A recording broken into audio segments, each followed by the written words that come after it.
ร่วมกันได้2 ตัวพี่น้อยพี่พุ่นพี่น้อยพะโล้หัวหน่อยหนึ่งแล้วทำส้มให้พุ่นพี่น้อยเบิ่งสิจกให้เบิ่งพี่น้อยนี่พี่น้อยได้แล้วพี่น้อยพี่นี่ได้ตัวหนึ่งแล้วพี่น้อย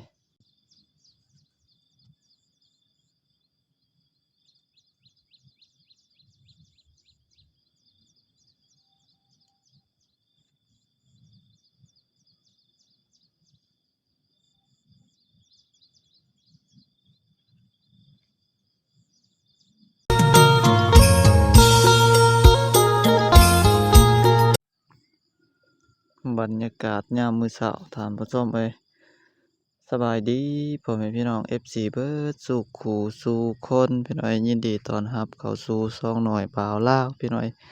มื้อนี้หน่อยบ่าวลาวค่ะสิได้มาหากบหาเขียดอยู่ไร่อยู่นาพี่น้อยบรรยากาศยามมื้อเช้าพี่น้อยคืนนี้ก็มีฝนตกแรงพอสมควรตามส้มเอ้ยก็มื้อนี้สิมาขุดกบตามส้มเอ้ยบ่ฮู้ว่าสิโศกสิหมานหรือบ่พี่น้อยพี่แหละตะเวนกำลังขึ้นตามส้มเอ้ยยามมื้อเช้าตามส้มเอ้ยบรรยากาศประมาณนี้พี่น้อยอากาศเย็นดีพี่น้อยพี่แหละพี่น้อยงัวควายก็กำลังออกหากินหญ้ากินหญ้งพี่น้อยก็ซุ่มเย็นพี่น้อยหลังจากที่ฝนตกลงมาท่านผู้ชมเอ้ยเฮ็ดให้ต้นไม้ใบหญ้าขึ้นเขียวขจีพี่น้อยก็งัวควายก็สิมีหญ้ามีหยังกินพี่น้อยฝูงคนก็สิได้มีผักฮักหน่อพี่น้อยก็สิได้กินขึ้นหลายถามส้มเอ้ยพี่น้อยมาลุ้นเบิ่งพี่น้อยว่าหน่อยบ่าวลาวสิหาขุดกบได้หรือบ่ถามส้มเอ้ยสบายดีเบิดสู่ขู่สู่คนพี่น้อยมื้อนี้หน่อยบ่าวลาวก็สิได้หาขุดกบพี่น้อยนี่แหละถือเสียมาไปที่เหาะพี่น้อยนี่ได้ขุดวันนี้ถามส้มเอ้ยเดี๋ยวพี่น้อยนี่พี่น้อยบ่ฮู้ว่าสิยังอยู่หรือบ่พี่น้อยมาลุ้นเบิ่งพี่น้อยไปพี่น้อง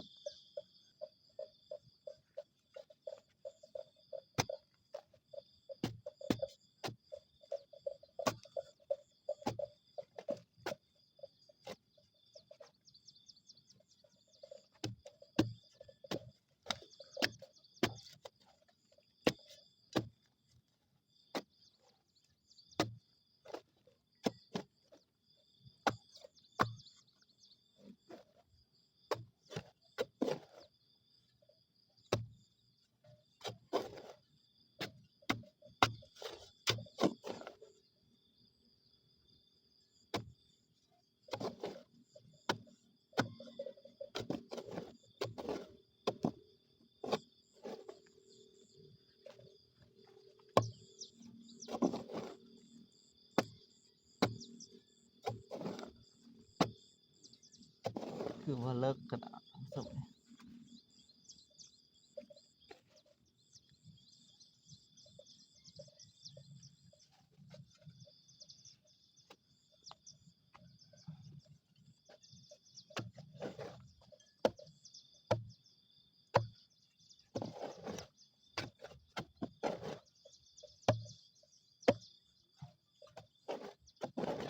บ่ฮู้ว่าสิได้หรือบ่พี่น้อยโอ้คือว่าเลิกกระดาษ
เลิกขนาดพี่น้อย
ยากอีหลีพี่น้อย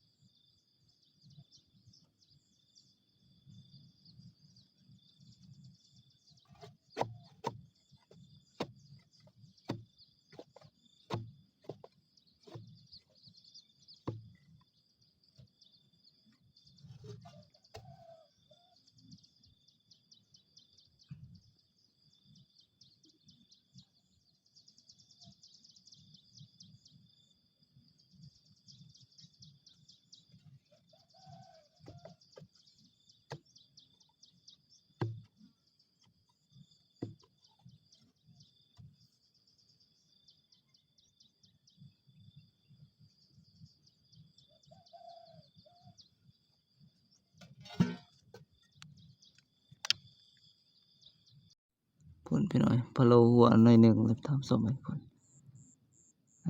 พี่น้อยเบิ่งสิจกให้เบิ่งพี่น้อยนี่พี่น้อยแล้วพี่น้อยนี่ได้ตัวหนึ่งแล้วพี่น้อยนี่พี่น้อยมานพี่น้อยได้ตัวหนึ่งแล้วทำส้มให้ได้กบพี่น้อยมาลุ้นเบิ่งพี่น้อยโอ้ต่อไปว่าสิได้สิมานหรือบ่พี่น้อยโอ้ที่สองพี่น้อย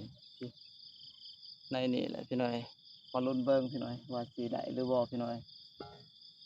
ว่าสิเป็นจังใดท่านผู้ชมเอ้ย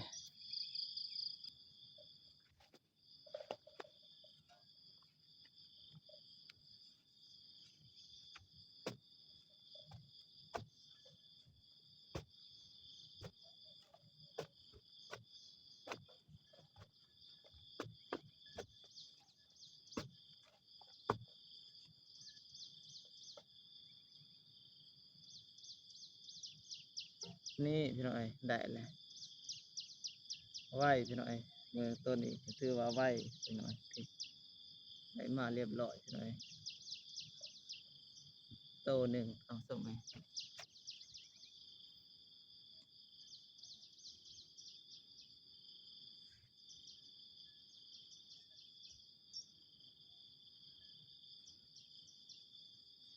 รวมกันได้2 โตพี่น้อยพี่